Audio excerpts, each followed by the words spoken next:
Mise en détention provisoire dans le cadre d'une présumée affaire de corruption, l'état de santé de Vital Kamerhe, directeur de cabinet du président de la République démocratique du Congo, âgé de 61 ans, s'est fortement dégradé au point de nécessiter une intervention.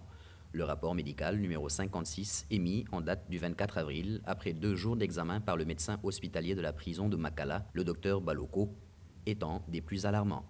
Nous avons examiné le patient ce 22 avril. Après avoir été consulté par un cardiologue, celui-ci a décidé de la pose d'un holtère.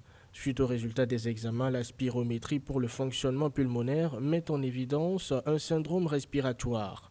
Nous recommandons avec avis des spécialistes une meilleure prise en charge en milieu hospitalier, mieux équipé, doté d'un équipement avec respirateur en service d'urgence bien équipé. Des inquiétudes qui viennent alourdir l'imbroglio juridique autour de la liberté provisoire à accorder à Vital Kamerhe. Face aux difficultés à rassembler des preuves évidentes de la culpabilité du directeur de cabinet, des tensions vives ont éclaté entre les magistrats en charge de l'instruction dans ce dossier et ses ramifications. Le juge Mouteba Fwimbo, accusant clairement le premier président de la Cour d'appel de vouloir leur imposer sa position, de bafouer l'état de droit et le principe d'indépendance, a choisi de se déporter.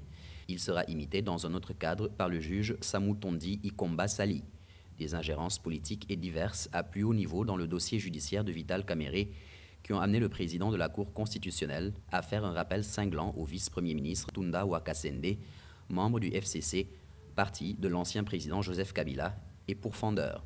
Je relève l'inopportunité de votre visite car l'organisation des échanges relatifs au dossier judiciaire en cours et l'examen des diverses autres questions débordent le cadre normatif de la politique judiciaire et entrent en conflit avec l'article 151 de la Constitution ainsi libellé. Le pouvoir exécutif ne peut donner d'injonction aux juges dans l'exercice de la juridiction, ni statuer sur les différends, ni entraver le cours de la justice, ni s'opposer à l'exécution d'une décision de justice. La demande de liberté provisoire de Vital Kamerhe est toujours pendante.